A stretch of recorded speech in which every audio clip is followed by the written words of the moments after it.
자, 미국 증시의 분위기를 생생하게 전해드리겠습니다. 이항영의 월가이드 시간이고요. MTN 이항영 전문위원 함께하겠습니다. 어서 오세요. 네, 안녕하세요. 네, 안녕하세요.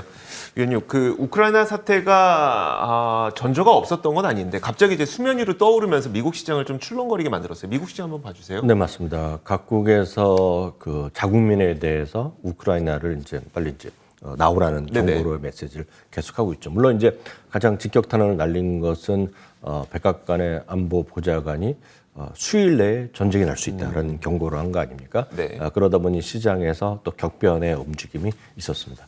특히 이제 유가 같은 것이 또 크게 올라가는 모습이 시장에 좀 엉도르는 요인이었고요.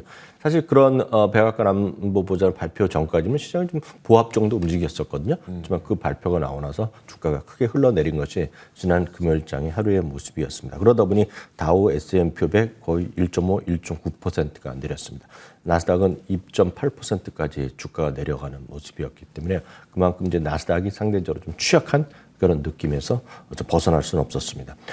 섹터를 보면 에너지라든가 유틸리티 정도만 올랐고요. 나머지 섹터들은 대부분이 크게 좀 상대적으로 좀 하락한 하루가 되겠습니다. 그러다 보니 주간 단위를 보면 지난 금요일만 버텼으면 결국 지난주에도 플러스 나면서 3, 4주 연속으로 상승할 수 있었는데 네. 결국은 3대 지수가 모두 하락한 채 일단 마감됐습니다.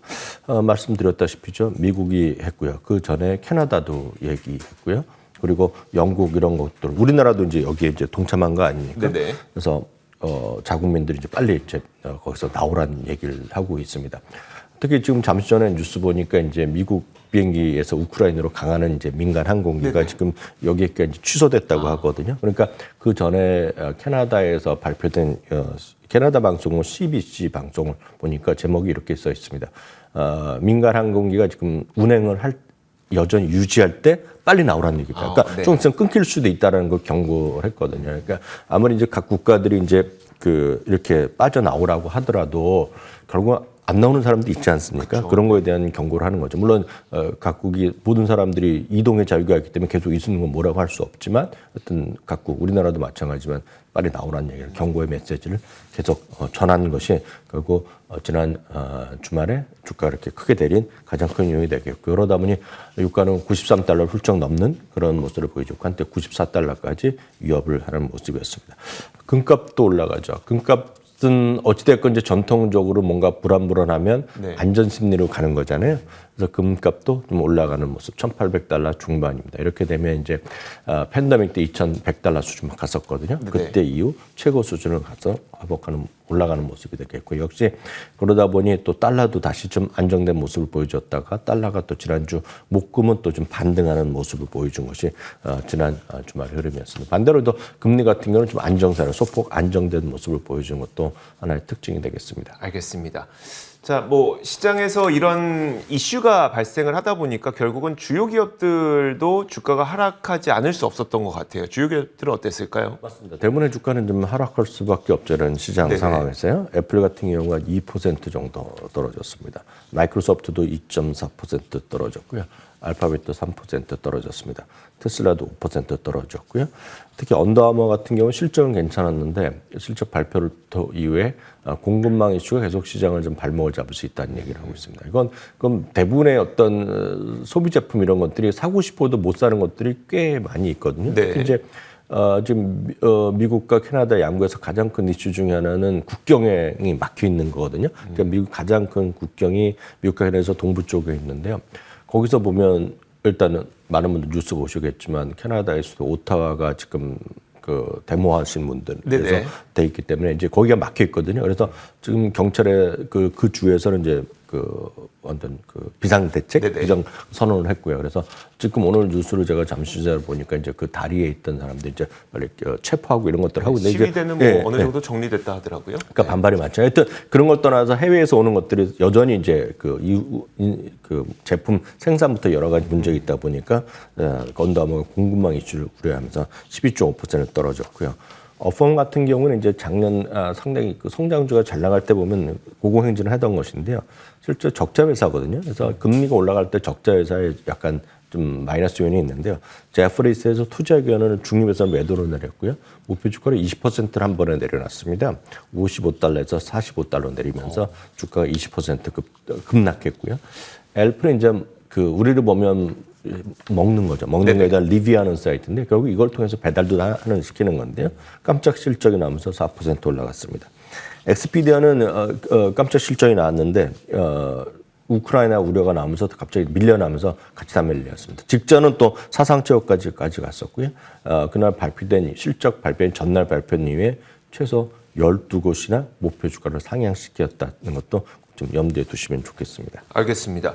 자, 근데 어쨌든 이제 그 우크라이나 사태가 굉장히 긴장감이 높아지다 보니까 이게 과연 증시에는 어느 정도의 영향을 미치게 될 것이냐, 이 부분이 시장 참가자들은 가장 궁금할 것 같거든요. 네, 당연히 호재냐 악재냐 그러면 이걸 호재라고 그럴 사람은 하나도 없죠. 그러니까 없겠죠. 당연히 뭐 악재 인식할 수밖에 없습니다. 다만 이제 정도의 앞으로 영향 같은 경우에는 정도의 차이가 있을 수밖에 없겠는데요. 저희가 한 2주 전에도 한번 그러니까 정확히 보면 2월 중순에도 제가 1월 중순에도 한번 이 표를 한번 인용해 드린 적이 있겠는데요. 1940년 이후에 지난 2020년 초에 있었던 팬데믹까지 중요한 어떤 지정학적 위협을 포함한 사회적 이슈, 큰 악재가 나왔던 소위 펀더멘탈 가상은 없는 외부 요인이 발생했을 때 그런 영향을 살펴봤더니 여기는 이제 한국 전쟁도 포함되어 있고 처음 시작은 태평양 전쟁입니다. 그래서 1930년대 말부터 2020년까지인데요. 사건 발생 당일날은 평균적으로 1.1% 하락했고요. 사건 발생 이후에 최대 하락폭은 그러니까 한 달을 빠지건 두 달을 빠지건 최대 하락은 평균이 6.1%가 평균입니다. 그리고 9.11 최대 하락폭까지의 시간도 있겠는 하락폭간 평균에 22일 그리고 회복 기간은 보통 50일 정도 걸렸다고 보셔야 되겠습니다. 표를 한번 보시면서 얘기를 드리면 코로나19가 처음 나왔을 때 그때 이제 아시겠지만 2주 만에 40% 가까이 급락했었죠. 9.11 테러는 11.6%가 떨어졌었고요. 한국전쟁도 12.9%가 떨어졌었고요. 진주만 폭격은 아시다시피 처음으로 미국이 대륙으로 이제 침략을 받은 거 아닙니까? 그렇죠. 그래서 그 당시에는 20%까지 떨어졌었다는 것도 참고하시면 되겠습니다. 자, 그러면 어쨌든 뭐 나중에는 회복될 거로 기대를 한다고 하더라도 어쨌든 지금 당장은 꽤 오랜 기간, 뭐 언제가 될지는 모르겠습니다만 꽤 오랜 기간 동안 이제 지정학적 리스크가 발생할 가능성이 있다 보니까 이와 관련된 주식을 찾으려는 분들도 꽤 있을 것 같아요. 네, 이런 관련된 주식의 움직임은 아마 한국 주시장에도 영향을 당연히 받을 겁니다. 이런 뉴스가 나오면 또 찾는 분이 있는데 뻔한 거 아닙니까? 이건 또 방위산업 관련주를 찾는데요. 미리 말씀드리지만 이런 것들이 전형적으로 테마성으로 주식을 판단하시면은 쉽지 않다. 네. 이게 경험적으로 보면 이게 그런 이슈로 이어지지 않는다는 거 말씀드리겠습니다. 그래서 급등했다가 급락하고 급등했다가 급락하고 특히 한국의 관련 주식들은 크게 움직였다가 또 제자리 가는 거가 제가 봤을 때 확률이 99%거든요. 그러니까 이런 것들은 좀 유의해서 보셔야 되겠고요. 그거보다는 이게 소개를 해드리겠지만 장기적인 흐름에서 그들의 외형이 계속 늘어나는지 이익이 늘어나는지 줄어드는지 이런 걸 좀 보시면서 대응하셔야 되겠고요. 그 해외 그런 방위산업은 대부분이 그런 무기에 만들어 갖고는 아닙니다. 지금 그래서 그들은 결국은 우주 항공 비즈니스와 같이 엮여 있다. 그게 이제 핵심이 되겠고요. 거기에는 수많은 전자기기라든가 레이더, 그러니까 군수용이 아니라 민간 항공의 민간 영역이 많이 가 있기 때문에 많이 개념이 좀 다르다라고 좀 먼저 좀 말씀드리겠습니다. 어떤 그럼에도 불구하고 주요 IB들도 그런 레포트를 내고 있기 때문에 그걸 제가 분류해서 증권사가 어떤 거를 얘기하는지 말씀드리겠습니다. 일단 모건 스탠리는요, 로키드 마틴과 노스럽 그루먼, 레이시온 테크놀로지를 얘기하고 있습니다. 로키드 마틴이 이런 거랑 상관없이 주가가 꾸준히 올라가고 있습니다. 이건 결국 우주 항공 산업에서도 결국 로키드 마틴과 보잉이 갑이거든요. 그래서 이 부분을 좀 염두에 두시면서 대응하시면 되겠고요. 굳이 좀 말씀드리면 로키드 마틴은 많은 분들 아시는 이제 F-35요. 스텔스 폭격기죠. 그거랑 플러스 많은 분들이 사드 미사일. 그것뿐만 아니라 세계 1위의 어떤 방위 산업이다. 민간 항공기의 1위는 보잉. 그리고 군수 산업은 로키드 마틴이다라는 거는 이제 여러분 상식적으로 아실 것 같고요. 그런 거와는 상관없이 지금 산업재는 좀 되는 분위기다라는 점을 보셔야 되겠습니다. 다음 이제 노스럽 그루먼입니다. 노스럽 그루먼은 이것도 뭐 많은 분들은 아시는 계시겠지만 비행기면 비행기, 군함이면 군함, 그리고 무인 항공기, 무인 폭격기 이런 것들이 있지 않습니까? 특히 이제 무인 항공기 쪽에 많이들 요즘 가고 있고요. 역시 우주 항공에 가 있고요. 전 세계 주요 국가들과 로키드 마틴과 합으로 소위 차세대 비행기 투자를 많이 하는 쪽입니다. 그래서 그런 쪽에 관심을 갖고 노스럽 그루먼 보시면 되겠고요. 모르겠습니다. 레이션 테크놀로지를 얘기를 많이 하거든요. 네네. 레이션 테크놀로지는 기본적으로 많은 분들은 요즘 이제 소위 육군보다는 결국 미사일이나 이런 거 아닙니까? 네네. 그래서 레이션 테크놀로지가 대표적인 것이 이제 토마호크 미사일이 되겠고요. 그다음에 이제 많이들 얘기하는 게 패트리엇 요격 체제 있죠. 네네. 그게 이제 주 계약자거든요. 그래서 레이션 테크놀로지 얘기를 많이 하는 거다라고 이해하시면 되겠습니다. 그밖에 뱅크 아메리카는 역시 레이션과 제너럴 다이내믹스인데요. 제너럴 다이내믹스는 이제 군함이라든가 장갑차 그런 쪽 있지 않습니까? 네네. 그런 쪽 이제 특화된 쪽이라고 보셔야 되겠고요. 캐너코드 증권은 로키드 마틴과 머큐리 시스템입니다.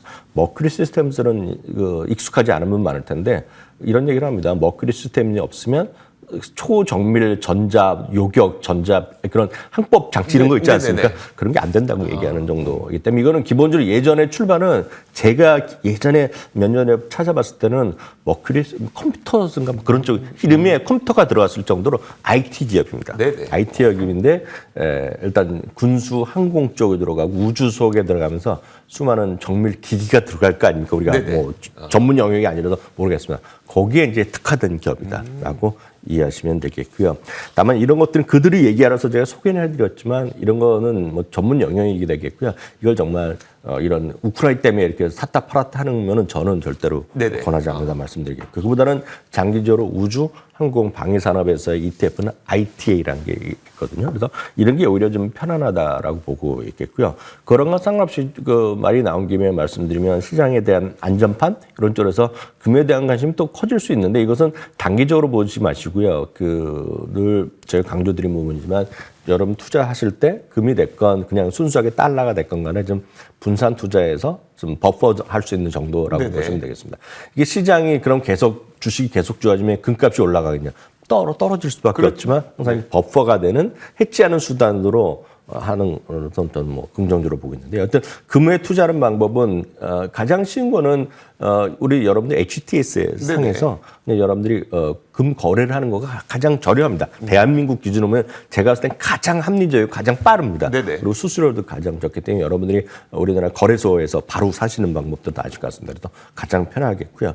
해외의 주식 시장을 통해서 한다 그러면 두 가지가 있습니다. 그래서 가장 편한 것은 금값을 그대로 100% 추정하는 것이 금 ETF입니다. 전 세계에서 가장 큰 산업용 ETF 중 소재에서 가장 큰 건데요. GLD입니다. GLD요. 골드에서 GLD가 금 가격을 그대로 추정하는 거니까 이것도 뭐 합리적이라고 볼 수 있겠고요. 약간 여기에 성향이 다른 것이 금광 기업들을 모아놓은 게 금광. 그러니까 골드 마이닝 기업들만 모아놓은 기업의 ETF가 GDX입니다. 이건 금값을 그대로 추정하는 것은 절대 아니겠고요.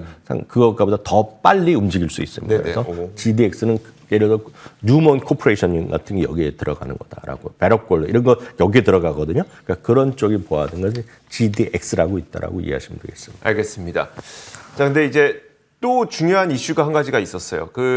우리는 그나마 좀 기대하고 있었던 게 글로벌 IB들의 S&P 목표 주가, 그러니까 S&P 500 지수에 대한 목표 지수가 상당히 높았기 때문에 그래도 좀 오래 기대를 했었는데 골드만삭스에서 목표 주가를 낮췄더라고요. 네네. 골드만삭스에서 이제 데이비 코스트님 수장하고 있는 곳인데요. 리서치에서 지난 주말에 S&P 목표 지수를 공식적으로 하향했습니다. 그 개요를 말씀드리면 목표 지수가 5,100이었습니다. 네. 5,100인데 4,900으로 좀 내려놨는데요. 그러면 4,900이면 작년 말 대비하면 그래도 올라가지만 2.8% 정도 올라가는 거라고 보셔야 되겠고요. 그렇지만 현재 지수 대비로는 10%입니다. 그럼 이제 왜 그 목표 지수를 내렸냐는 것인데요. 목표 지수를 산정하는 방법은 미국은 어쩌면 아주 단순합니다. 우리나라는 약간의 방법이 다릅니다. 네네. 우리나라는 물론 개별 기업들의 이익을 다 산출하고 전망하지만 그 전에 매크로 같은 환경이 다 나와야 됩니다. 왜냐하면 매크로가 내년에 수출이 몇 회 되고 우리나라 GDP 성장 등등등등 만들어 갖고 개별 기업까지 하다 보면 이제 얼추 갖다가 때립니다. 예를 들어서 목표 지수를 리서치 센터장이나 모여서 회의를 하면서 내리는데 거기에 나온 다음에는 그게 끝이죠. 근데 왜냐하면 그거를 설명하기가 쉽지 않습니다. 그렇죠. 근데 왜냐하면 S&P 500은 500개 기업의 이익 전망이 다 있거든요. 네네. 개별 기업의 이익이 있고 당연히 S&P 500의 주당 이익이라는 게 나올 수밖에 없거든요. 그럼 PR이 몇 배라는 게 답이 딱 나오게 되는데요. 여러분들 아마 들어보신 분이 없을 것 같습니다. 대한민국의 코스피가 올해 목표 지수가 무슨 3,700이 됐건 뭐 아니면 3,300이 됐건 어찌 됐건 간에 PR이 몇 배라는 얘기를 별로 못 들어보셨을 거예요. 그건 왜냐하면 우리나라는 코스피 지수건 간에 코스닥 지수건 간에 그 주당 이익의 개념이 별로 없습니다. 왜냐하면 이익 전망 자체가 없거든요. 과거치는 분명히 있고 현재 지난 실적까지 나온 건 있지만 다른 남은 기업들의 이익 전망이 없어요. 네네. 없기 때문에 PR을 주당 이익을 예측할 수가 없고 그래서 PR을 말하기가 어렵습니다. 그래서 그게 다른데 미국은 PR 이 주당 이익이라는 게 딱 있기 때문에 그거 곱하기 몇 배 하면 딱 목표 지수가 딱 나오는데요. 여기서 제가 말씀드린 이유가 좀 정확히 이해를 하셔야 되겠는데요. 골드만삭스가 수익 전망을 바꾼 게 하나도 없습니다. 이익 전망은 그대로인데요. 그러면 그 다음에는 그러니까 EPS가 같다는 얘기거든요. 그러면 몇 배라는 거 있죠. 쉽게 몇 네네. 배가 그걸 우리가 약간 어려운 사람들 어렵게 얘기하면 밸류에이션을 얘기하는데요. 그 밸류에이션을 낮춘 겁니다. 그러니까 예를 들어서 몇 배라는 걸 예를 들어서 정확히 보면 22배를 여태까지 제시했었는데 야 22배는 심하다. 20배를 낮췄습니다. 네네. 그럼 20배를 왜 낮췄냐는 거가 너무나 명확한 거죠. 금리가 생각보다 더 많이 올라가니까 올라보니까 밸류에이션의 배출은 낮추는 거거든요. 교과서를 그대로 가는 거거든요. 그러니까 기존의 이익 전망 같은데 밸류에이션을 낮췄다라고 보셔야 되겠고요. 밸류에이션을 낮춘 이유가 가장 큰 거가 기존에는 금리를 한 4번 정도 올릴 거라고 예상했는데 지금 상황 보니까 그렇지 않잖아요. 그렇죠. 네. 그러니까 금리가 7번까지 올린다고 생각하니까 금리가 더 올라간다는 겁니다. 그래서 이들 골드만삭스는 금년 연말에 2.25%까지 금리가 오를 거라고 얘기하고 있고요. 반대가 아니라 이제 주가 떨어지면 유명한 분들 많이 나오잖아요. 네네. 그러니까 군두라우 이런 사람이 그렇죠. 다시 나오면서 군두라우는 올해 2.5를 간다는 얘기거든요. 그러니까 2를 간다는 사람이 2.5. 그러니까 작년 말만 하더라도 이 가겠어 이랬던 분이 많았거든요. 근데 이게 2.25까지 올린다 보니까 골드만삭스가 밸류에이션의 곱하기를 낮춘 겁니다. 그래서 20배로 됐다라고 보셔야 되겠고요. 그 외에 이제 거기에다가 기타 시나리오를 몇 개 얘기했는데요. 그럼 거기다가 이제 리세션까지 나온다는 얘기죠. 그러니까 리세션권 GDP가 2번 마이너스 나가는 그런 상황까지 오면 이거 4,900도 말도 안 되고 3,600까지 떨어지는 얘기하고 있고요. 인플레이션이 지속돼서 연준이 금리를 7번보다 더 많이 올리기 시작하면 3,900까지 떨어질 수 있다는 얘기하고 있고요. 반대로 인플레이션이 지금 상반기 3, 4월에면 고점 치고 내려올 수도 있다는 주장도 있거든요. 그리고 연준 금리 인상도 이거 7번이 아니라 6번, 5번 다시 줄일 수 있다. 그러면 4,900이 아니라 5,500도 갈 수 있다. 그래서 다양한 시나리오가 있다는 것도 참고하시면 되겠습니다. 네, 알겠습니다. 자, 이렇게 지난 금요일에 미국 시장에서 어떤 일들이 있었는지 자세하게 살펴봤습니다. MTN 이항영 전문위원과 함께했습니다. 고맙습니다.